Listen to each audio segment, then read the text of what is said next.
menyampaikan hasil promosi wisata yang 2019 itu hasilnya adalah ternyata wisatawan Trenggalek itu mereka lebih tertarik untuk mendapatkan promosi wisata di Kabupaten Trenggalek itu melalui media sosial seperti itu. Dan hal ini ternyata dan media sosialnya itu adalah Facebook. Nah, ini ada linkage-nya ternyata, ada hubungannya dengan hasil rata-rata pengeluaran wisatawan Trenggalek. Hasilnya apa? Jadi nanti kalau kita sudah tahu nih Pak hasilnya berapa sih rata-rata pengeluarannya, kita bisa tahu ternyata siapa sih yang datang, dari kalangan mana yang datang gitu. Karena bahkan sekarang Pak tidak hanya dari kalangan mana yang datang, dari tingkat pendapatan keluarga berapa yang datang yang melakukan wisata, tetapi juga dari generasi apa yang menjadi analisa, harus jadi analisa lanjutan Pak Isan. Betul. Karena kita harus tahu siapa sih generasi kita yang hadir di atau yang menikmati wisatawan ini. Rupanya lagi ada kekayaan lokal. Budaya lokal nih. Gak apa-apa Bu, seger baunya kok, gak apa-apa. Dibuka aja. Gak apa-apa Pak, saya malah kangen Pak bau bakar-bakar gini.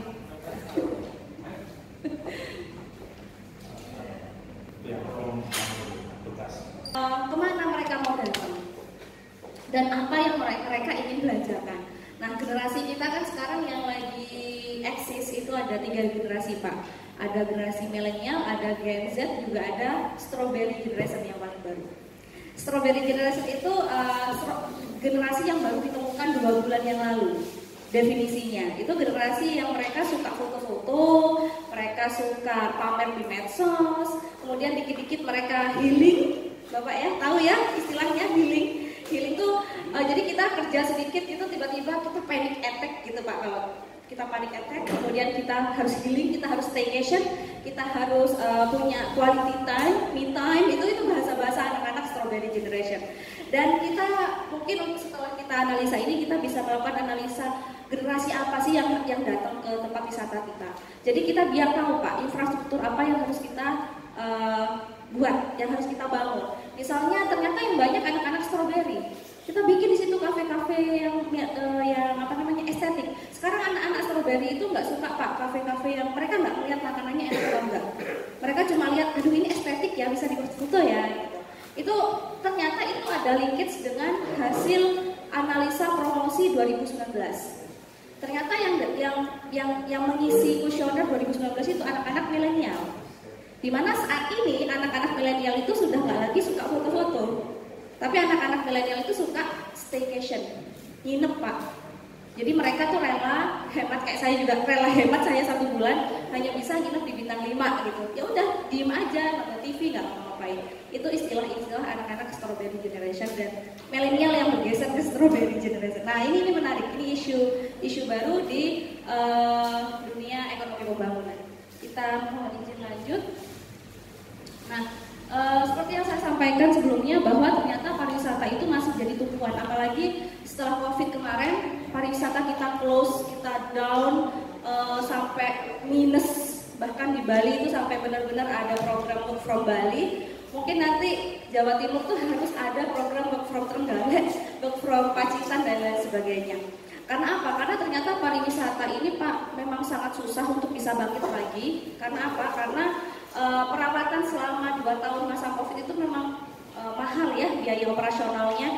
Dan ketika mereka harus bangkit lagi, artinya mereka harus punya biaya operasional untuk bisa meningkatkan kualitas mereka lagi. Dan para pengelola wisatawan selama 2 tahun mereka off, ini mereka kehilangan kesempatan Pak. Karena mereka kehilangan kesempatan informasi yang pertama, yang kedua mereka kehilangan kesempatan untuk melakukan inovasi. Informasi itu yang saya maksud adalah ternyata selama 2 tahun pandemi itu ada terjadi perubahan perilaku konsumsi masyarakat. Mungkin yang awalnya masyarakat suka nongkrongnya di pinggir pantai, kemudian mereka mungkin bisa santai-santai dengan keluarga di tempat wisata. Ternyata sekarang quality time sebuah keluarga bukan lagi rekreasi di pinggir pantai atau di pegunungan yang sejuk, tapi mereka lebih suka quality time di rumah. Kemudian mereka nonton Netflix, Bapak, Ibu ya. Mereka lebih suka Netflix, mereka lebih suka nonton YouTube bareng-bareng. Bahkan sekarang pengunjung bioskop itu juga mengalami penurunan. Karena ternyata sekarang dengan adanya Netflix itu orang-orang udah ke bioskop bayar 40.000, aku mending di rumah sambil tiduran, goreng popcorn sendiri, itu lebih ada quality time. Dan para pengelola wisata itu ternyata kehilangan informasi bahwa ternyata selama 2 tahun selama pandemi ini ada pergeseran perubahan konsumsi begitu. Dan ini mempengaruhi Pak, rata-rata pengeluaran wisatawan di hampir semua kabupaten di seluruh Jawa Timur. Saya minggu lalu diundang Kabupaten Lumajang juga untuk menganalisa promosi wisatanya mereka. Dan ternyata hampir sama tipologinya dengan Trenggalek begitu. Kita bahas lebih lanjut dulu. Jadi emang tujuan kajian ini adalah untuk mengetahui atau mengidentifikasi profil wisatawan. Sebenarnya sudah masuk, jadi asal wisatawan, rata-rata dan pola pengeluaran. Kemudian untuk mengetahui juga perjalanan wisatawan selama di Kabupaten Trenggalek seperti apa. Nah ini dasar hukumnya, landasan teori mungkin kita bisa skip.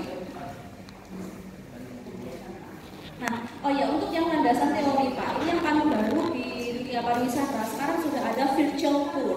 Mungkin Bapak Ibu udah pernah dengar ya, yang virtual tour. Jadi, sekarang tugas kita di daerah adalah bagaimana kita bisa merecord tempat wisata kita untuk masuk ke virtual tour. Jadi ada aplikasi virtual tour, mungkin Pak Isa tahu ya, alatnya itu bisa Pak. Jadi kayak misalnya perigi kita masukkan ke alat virtual tour itu dan itu yang kita jual.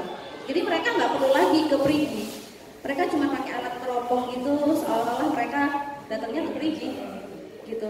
Dan itu mereka berbayar.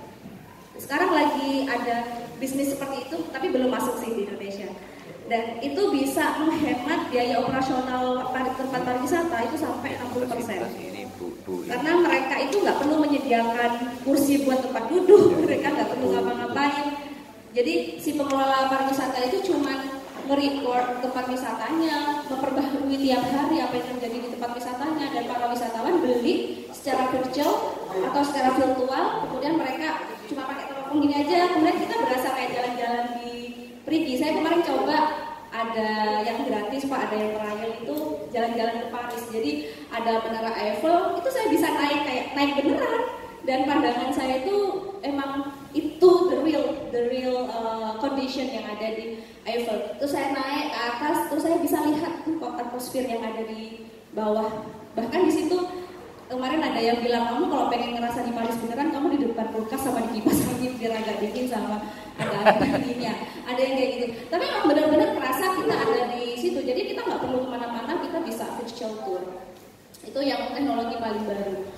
Kemudian lanjut, ini untuk metodologi kemarin tadi sudah disampaikan oleh Pak Isa bahwa kita melakukan survei menggunakan Google Form, dan kita satu persatu ya Pak Isa ya, kita kontak secara personal untuk mengisi Google Formnya, dan dari analisa data mentahnya itu saya melihat sekilas isinya tuh jujur Bapak. Kenapa jujur? Saya lihat jujur. Jadi jumlah pengeluaran yang disebutkan oleh para responden itu ternyata beragam. Nah, kalau sama 300 gitu 50% itu udah nggak bisa dianalisa. Tapi tingkat normalitasnya, tingkat sebaran informasinya itu ternyata merata. Dari paling kecil itu 62.000 sampai 500.000. Paling tinggi range-nya. Nah, lanjut langsung ke analisa data.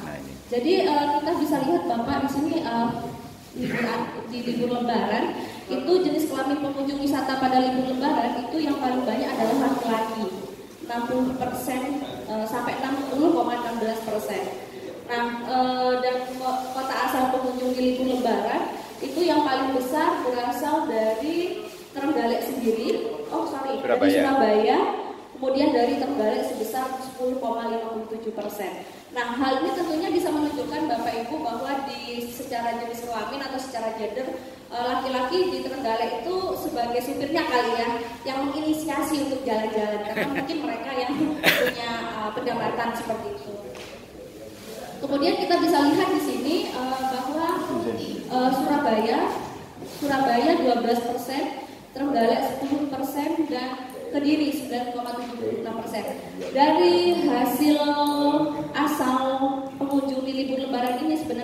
bisa melihat Bapak Ibu potensi kita. Ternyata dari luar aja udah banyak yang mau ke kita. Ini merupakan potensi dasar, potensi atau modal dasar kita untuk bisa mengembangkan promosi kita keluar gitu, mungkin dengan cara-cara yang lebih gencar lagi. Nah, ini merupakan sinyal positif, ternyata tempat wisata kita bagus juga gitu, sampai diminati. Bahkan dari luar kota, mereka punya effort, mereka punya usaha untuk datang ke Trenggalek yang jaraknya lumayan jauh. Dari Malang aja kan 4 jam gitu kan, saya lumayan oleng kalau ke Trenggalek. Tapi ternyata dari Surabaya, Lamongan, Kediri, Tangerang bahkan itu mereka punya effort untuk datang ke Trenggalek. Meskipun mungkin motifnya adalah berkunjung ke keluarga karena lagi lebaran atau lagi mudik begitu.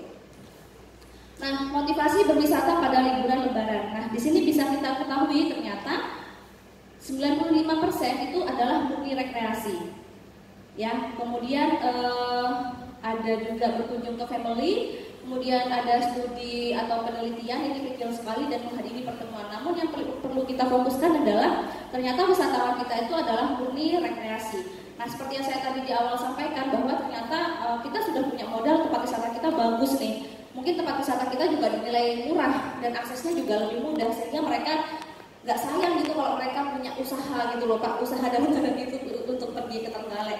Karena di sini hasilnya adalah mereka murni melakukan rekreasi. Dan destinasi wisata libur lebaran mereka lebih cenderung 98% ke wisata alam. Jadi para wisatawan kita tuh ternyata lebih suka ke nongkrong-nongkrong di wisata alam kita, karena memang mungkin wisata buatan masih minim ya Pak ya. Atau tadi sempat disampaikan juga yang kita diskusi ya Pak ya, itu nggak ada mall masih di Trenggalek. Dan itu mungkin yang bisa, berarti yang harus menjadi fokus pemerintah daerah ataupun masyarakat di Kabupaten Trenggalek adalah bagaimana bisa mengembangkan inovasi di wisata alam. Seperti itu. Kemudian motivasi berwisata pada liburan lebaran ini merupakan destinasi wisata yang dikunjungi saat libur lebaran Bapak Ibu. Jadi di sini paling besar adalah masih pantai Pasir Putih. Kemudian pantai Mutiara, kemudian ada pantai Perigi. Nah, Perigi ini juga yang terbesar ketiga. Namun yang pertama adalah pantai Pasir Putih. Kemudian kebersamaan dalam berwisata libur lebaran ternyata 57% mereka para wisatawan cenderung bersama keluarga besar gitu. Jadi berangkatnya berkelompok, kemudian bersama keluarga inti dan rombongan teman-teman. Nah, di sini kita bisa lihat ternyata di libur lebaran mereka cenderung menghabiskan uangnya atau melakukan konsumsi ya itu untuk melakukan liburan. Kalau di daerah kota ya Bapak Ibu, di daerah urban itu mereka menghabiskan lebaran itu enggak dengan liburan seperti ini mungkin. Tetapi kalau saya lihat di beberapa artikel penelitian ternyata ada perbedaan Bapak Ibu. Urban dan rural ini daerah-daerah kayak kita, Lumajang, Trenggalek, gitu ya, Bondowoso. Itu mereka cenderung memang untuk berkelompok, mereka melakukan family time. Tapi kalau di kota, ketika lebaran, mereka cenderung stay at home. Mereka, ini waktunya istirahat nih, kayaknya cuti gitu. Mereka lebih suka Netflix, bahkan mereka kalau bisa nggak mudik, ya nggak mudik aja gitu. Itu ada perbedaan lifestyle. Ini yang perlu kita perhatikan juga. Kemudian transportasi pengunjung libur ketika libur lebaran itu ternyata paling besar ada di mobil pribadi. Nah, kita bisa ketahui Bapak Ibu bahwa ketika mobil pribadi ini berarti masyarakat yang tingkat ekonominya menengah dan menengah ke atas. Karena kepemilikan mobil pribadi sendiri itu ya sekarang hampir semua orang punya akses ya untuk ke mobil pribadi, tapi kita bisa lihat bahwa ternyata masyarakat yang menengah dan menengah ke atas mereka cenderung menjadi wisatawan di Trenggalek. Kemudian mobil charter, berarti mereka sukanya datangnya rombongan gitu. Tadi mungkin yang seperti Bapak sampaikan ya iuran gitu ya, kemudian datangnya botot. Ini menjadi menarik sebenarnya. Kemudian lama menginap, mereka rata-rata menginapnya hanya 1 hari saja, mungkin bahkan nggak menginap ya. Jadi mungkin bahkan nggak menginap, tapi di sini ada juga pengeluaran BBM dan pengeluaran BBM-nya di sini Bapak Ibu kita bisa lihat 100 sampai 150 ribu sebesar 37%. Jadi nggak banyak-banyak banget. Kenapa? Karena jarak tempat wisata kita ke tempat umum itu ke public place itu nggak terlalu jauh. Jadi mungkin jarak wisatawan ke tempat wisata itu nggak terlalu jauh sehingga masih sangat terjangkau. Jadi kemudian buat di antara 50 sampai 100 ribu, ini nggak terlalu banyak. Jadi kita bisa ambil pesan dari hasil ini, ternyata jarak wisata kita itu bisa diakses oleh semua orang. Mungkin tingkat infrastrukturnya juga bagus gitu, sehingga bisa diakses oleh mobil pribadi, oleh motor dan lain sebagainya. Jadi kita nggak perlu repot-repot untuk menyediakan public transportation, karena memang sekarang wisatawan dari luar misalnya ya Pak ya, untuk datang ke Trenggalek mereka nggak mungkin nyari public transportation kayak angkot, kereta. Mungkin sekarang udah lebih ke Grab. Di sini sudah ada Grab ya Pak? Gojek ada Bu? Ada ya? Nah itu bahkan bisa lebih mudah untuk bisa menuju ke tempat wisata. Kemudian pengeluaran kuliner. Nah ini pengeluaran kuliner kita lihat Bapak Ibu, ada 47% itu pengeluarannya hanya 100.000 sampai 300.000 dan kurang dari 100.000 bahkan untuk pengeluaran kulinernya. Tadi kita sempat diskusi jangan-jangan wisatawan kita pada bontot gitu. Pada bontot. Terus tapi ini Pak, bontot itu ternyata nggak cuma karena mereka tidak mampu membeli makanan di restoran atau mereka save budget, bukan. Tapi ada pergeseran lifestyle seperti yang saya sampaikan ketika COVID itu. Kita ya, masyarakat kita itu lebih sadar akan kesehatan gitu. Kalau Bapak aktif di TikTok ya, aktif di TikTok nggak? Itu ada konten banyak banget yang ngasih konten makanan ada uletnya, dan itu mempengaruhi kepercayaan kita masyarakat untuk membeli di warung. Saya sendiri yang tinggal di kota, maksudnya di Kota Malang, itu pun saya bontot Ibu. Saya masak jam 10 malam sebelum tidur, saya masak, saya bontot untuk anak saya, untuk suami saya bontotin. Alasannya apa? Bukan untuk menghemat, tapi untuk mendapat makanan yang sehat, asupan gizi yang bagus gitu. Karena kita nggak tahu kita makan bakso berapa persen, ini dagingnya berapa ini. Jadi kayak habis COVID itu kita hidupnya lebih ribet kalau di daerah rural, di daerah urban. Tapi berbeda kalau di daerah rural kayak di Trenggalek misalnya. Apakah benar mereka itu menghemat dengan membontot? Atau yang kedua, memang karena mereka ingin hidup sehat? Nah ini pertanyaannya yang kita harus teliti. Karena kalau misalnya mereka ingin hidup sehat dengan membontot, berarti kita harus menyediakan warung-warung yang standarisasinya bagus gitu. Standarisasi kebersihannya bagus. Di Malang aja saya udah nggak percaya Bapak Ibu dengan orang jualan bakso. Karena di TikTok kemarin Mbak Moza itu ada sausnya, ada uletnya. Jadi kayak, aduh mending bikin sendiri deh gitu. Jadi budaya masak di rumah sekarang meningkat setelah adanya COVID. Tapi kembali lagi tadi, apakah budaya di Trenggalek ini memang bontot itu makan bareng-bareng nyemper apa Pak? Kloso gitu ya, itu menjadi budaya juga. Jadi ada 3 pertanyaan, bontot itu apakah menjadi budaya? Mereka bontot apakah memang pengen hemat? Atau mereka bontot karena mereka ingin makan sehat? Ini yang menjadi pertanyaan yang masih kita perlu analisa. Karena mahal ya Pak ya.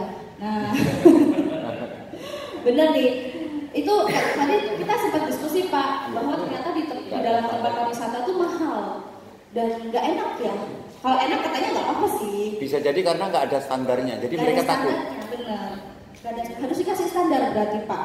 Di sini kalau tadi kita sempat diskusi ya Pak ya, di Jogja di dalam wisata maupun di luar wisata itu harganya sama gitu. Dan mereka itu sudah turis friendly warung-warungnya, sudah turis friendly. Kemudian kalau di daerah Trenggalek, Lumajang, Jember itu masih belum turis friendly. Jadi bahkan ada anak KKN aja datang ke desa, mereka masih, mau anak-anak KKN dipasang harga setinggi-tingginya untuk mereka homestay. Jadinya anak-anak, aduh Bu, aku nggak mau di Lumajang gitu. Nah ini yang edukasi yang perlu kita edukasikan bareng-bareng ke masyarakat kita bahwa aji mumpung itu biasanya Pak ya, aji mumpung itu yang membuat wisatawan kita di Trenggalek mungkin lebih banyak bontot aja deh gitu daripada kita kena prank, kalau bahasanya anak muda ya, kena prank di warung harganya 50.000 dipikirnya enak ternyata mending makan pecel di rumah yang 3.000-an misalnya kayak gitu. Kemudian tempat kuliner yang dikunjungi di libur Lebaran itu ada 13% depot Bunda Seafood. Ini kayaknya gimana Pak? Ini enak, apakah harganya terjangkau? Kenapa sangat diminati di sini? Ini bisa menjadi role model sebenarnya, dan juga kios Pantai Perigi. Itu berarti dia menuliskan nama. Menuliskan nama Pak. Oke. Jadi dia makannya di depot apa? Oh gitu. Nah, nanti tujuannya apa? Dari hasil ini Pak, kita udah lihat nih Depot Buddha Seafood sama kios Pantai Prigi. Mereka punya keunggulan apa sih gitu? Kok jadi minatnya wisatawan?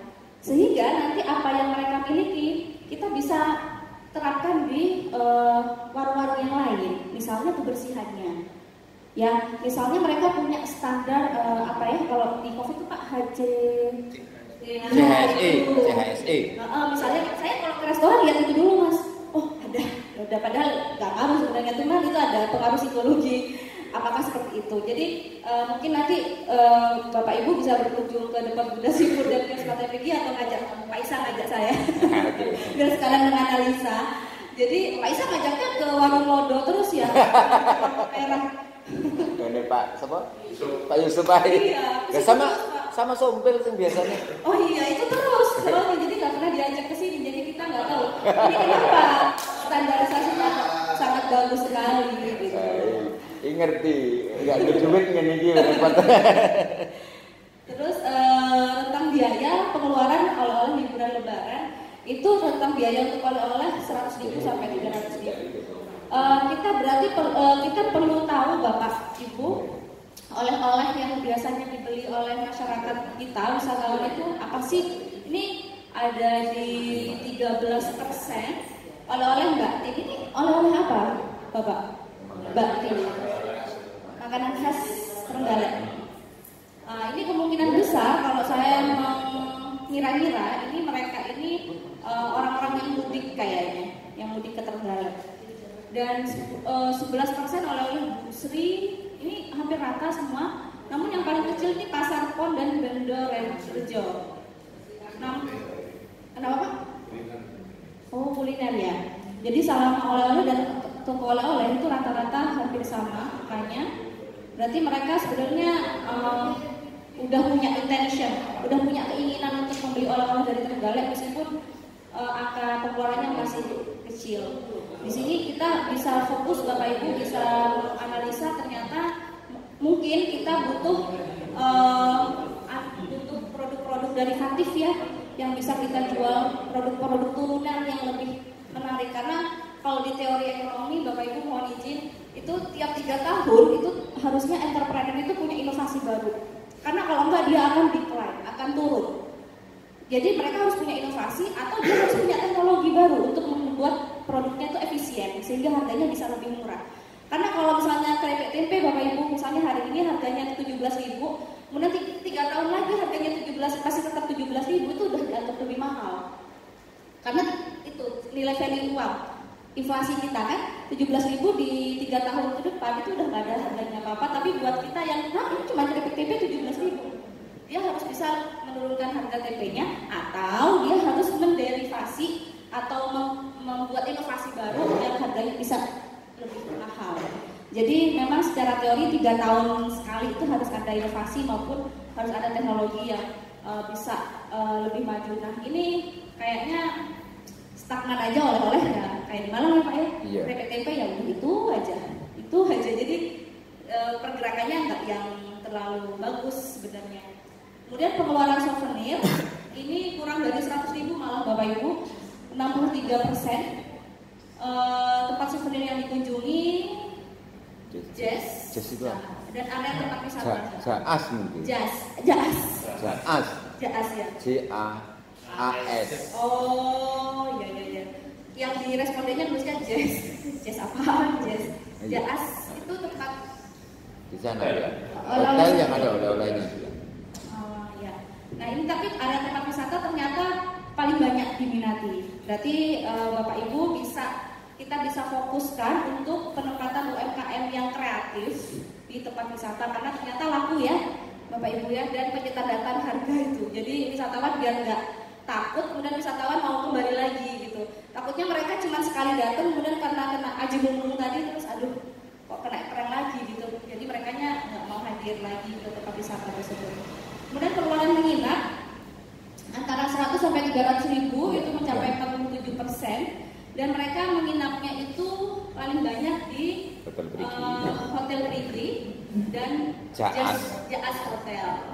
Nah, Hotel Prigi jadi dibangun Pak Nggak tahu tuh, belum, masih begitu. Karena waktu itu kami juga yang buat perencanaan pembangunan hotel Rigi. Itu rencananya udah bikin Prospektus kan dulu prospektus ya. kan. Dan Hotel bintang 5 ya. Dan itu layak untuk dibangun di Hotel Rigi karena memang Trenggalek ini nggak punya convention hall yang agak mewah gitu loh Pak. Jadi kalau misalnya dibangun Hotel bintang 5 nanti itu potensinya kalau saya ingat-ingat di tahun 2019 ya Pak ya, itu bisa menarik untuk masyarakat let's say Pemda atau universitas yang mau rapat dari luar kan biar dapat SPJ Pak, SPPD kan. Saya aja kalau di UB itu rapatnya harus ke Batu, nggak boleh di Malang biar nggak dapat SPPD. Biar dapat SPPD. Ini bisa dimanfaatkan sebenarnya untuk bisa ditindaklanjuti karena ternyata Hotel Rigi ini menjadi minat tertinggi di wisatawan kita gitu. Sehingga mungkin proyek kemarin yang sempat tertunda untuk dibangun itu menjadi bintang 5 itu bisa dilaksanakan. Kemudian untuk akhir pekan. Nah, akhir pekan ini ternyata juga 92% laki-laki yang ngajak Bapak Ibu. Jadi kayaknya laki-laki di Kabupaten Trenggalek ini inisiator ya, inisiator untuk jalan-jalan. Ternyata mereka yang lebih suka staycation, mereka yang lebih suka kita ya daripada perempuan. Kayaknya perempuannya lebih suka di rumah aja deh. Gimana Pak? nggak kerasa. Kenapa? Ya laki-laki nggak kerasa di rumah. Nggak kerasa di rumah jadi pengen jalan-jalan ya Pak ya. Pengen cuci mata.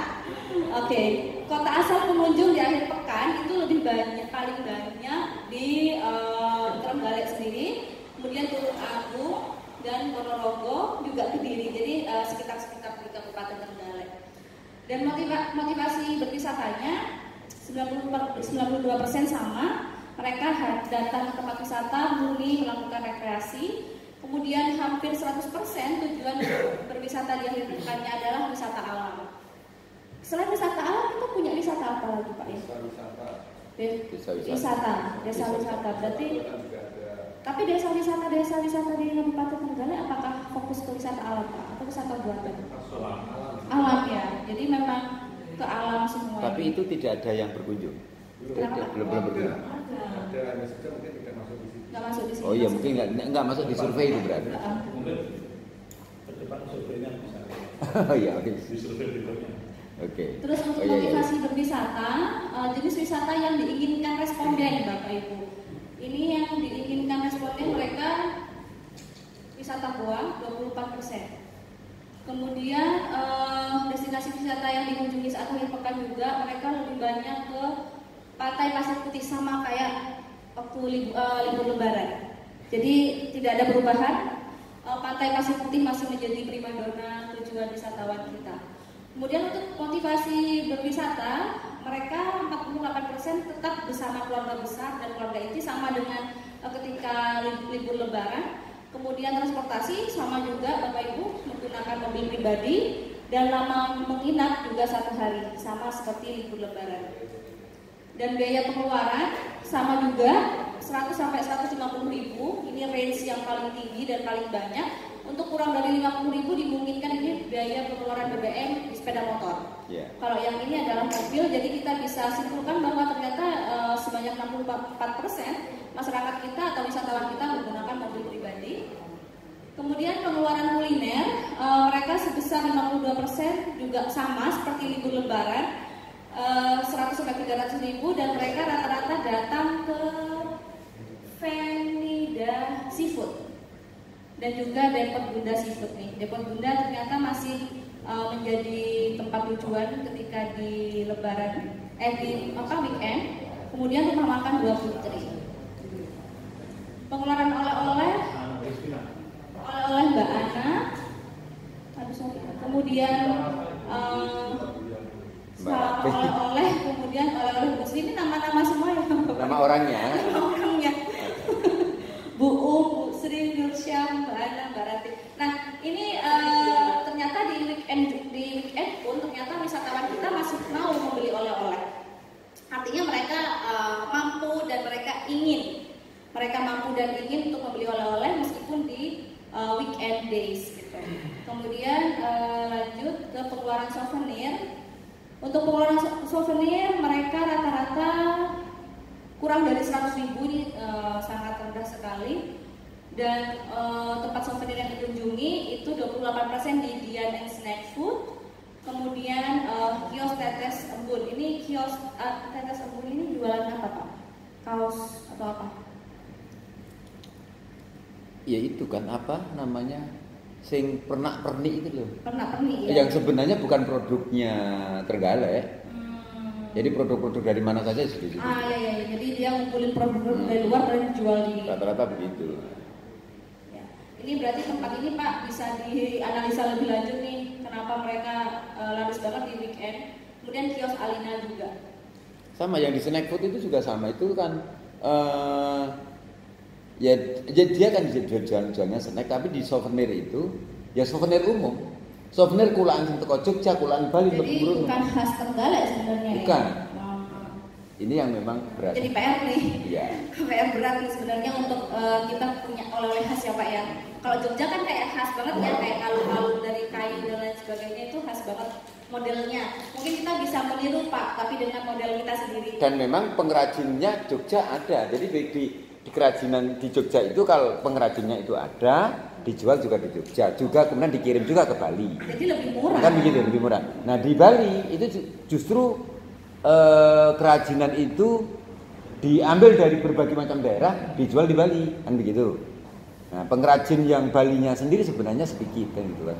Tetapi di Bali untuk kerajinan itu juga murah, kan gitu. Iya. Tapi apa yang dijual di Bali, dijual di Jogja, dijual di beberapa tempat wisata lainnya, juga dijual di Trenggalek. Nah dan harganya pasti jauh lebih mahal Lebih mahal. Jogja, iya. Selisih lah. Itu sama kayak misalnya kayak ini Pak ya, kayak Jember itu kan lumbung beras. Nah tapi di sana harga berasnya mahal karena sama orang-orangnya dijual ke luar Jember, kemudian di packaging dan menjadi lebih murah di luar Jember begitu. Ini menjadi PR semua pemerintah daerah deh kayaknya Pak. Apa namanya, ekspor impor lokal nih ceritanya.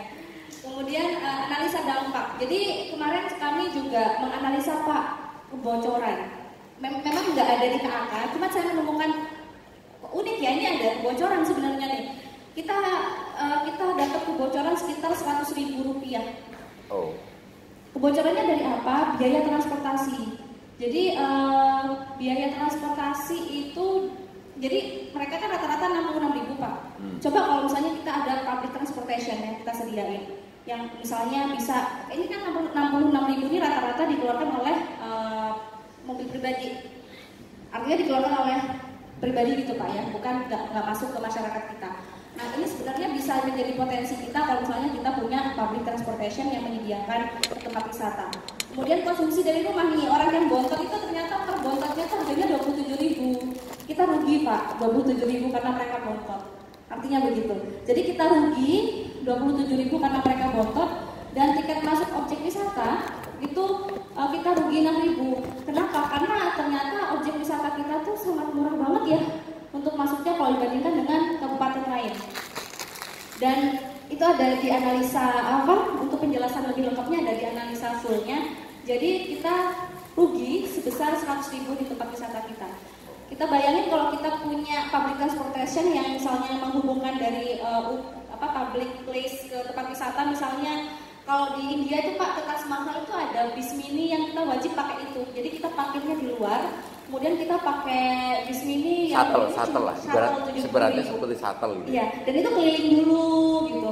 Dan itu kasih value added gitu ke masyarakat. Jadi sebenarnya PR para pemerintah daerah untuk wisata ini, bagaimana masyarakat itu kalau misalnya mau ke Pasir Putih, mereka nggak langsung datang ke Pasir Putih Pak, tapi mampir-mampir dulu di pinggir-pinggirnya Pasir Putih, ya nggak sih? Misalnya ada taman area bermain anak-anak dulu, atau mereka setelah dari Pasir Putih mereka nggak langsung pulang, tapi mereka mampir dulu ke daerah-daerah situ. Itu dampak multiplier yang wajib diberikan oleh destinasi wisata agar pemberdayaan masyarakat di daerah itu lebih optimal. Nah, tapi sayangnya di wisata-wisata kita di Jawa Timur itu masih kayak, kalau ke Pasir Putih misalnya ya Pak ya, itu dari dari kota itu langsung ke Pasir Putih kan ya, nggak ada arena-arena nongkrong dulu atau gimana. Jadi kemarin saya di Desa Ngadas di Kabupaten Malang itu, mereka kan mau bikin rest area. Jadi sebelum wisatawan ke rest areanya mereka, itu kita bikin dulu tempat nongkrong kecil-kecil gitu Pak. Jadi harapannya mereka ketika mereka mau ke rest area, mereka mampir-mampir dulu. Jadi kesejahteraan masyarakatnya itu bisa lebih merata dan lebih optimal, begitu. Nah, ini kebocoran ini perlu menjadi fokus juga untuk bisa meningkatkan pendapatan daerah kita. Kemudian total pengeluaran ini mungkin yang menjadi kesimpulan. Jadi total pengeluaran pengunjung antara A kemudian B itu sekitar 175.000. Kemarin Pak Isa sampaikan kok kecil sekali 175.000. Ternyata memang tadi setelah kita diskusi pendek, memang UMR kita masih rendah. Jadi ini berhubungan dengan daya beli masyarakat kita, Bapak Ibu. Selain itu lifestyle, gaya hidup. Dengan gaya hidup bontot tadi, kemudian gaya hidup datangnya rombongan, gaya hidup mungkin hemat juga, itu bisa menjadi salah satu faktor yang mempengaruhi kenapa pengeluaran wisatawan kita menjadi rendah. Jadi, nah tapi pertanyaannya tadi Pak, yang kita perlu analisa lagi, yang datang wisata itu generasi milenial, boomer, Z apa strawberry. Ini akan menjadi menarik kalau kita menganalisanya. Jadi secara umum bisa disimpulkan bahwa persentase pengunjung terbesar yang berasal dari wilayah Kabupaten Trenggalek berarti wisatawan lokal yang datang. Kemudian jenis wisata yang banyak diminati adalah jenis wisata alam. Kemudian untuk pengeluarannya adalah 175.000 untuk per orang. Dan intensitas selama menginap wisatawan hanya 1 hari aja, mereka rata-rata nggak nginep. Kemudian jenis kendaraan yang banyak digunakan adalah mobil pribadi, mobil charteran, dan bus dan motor.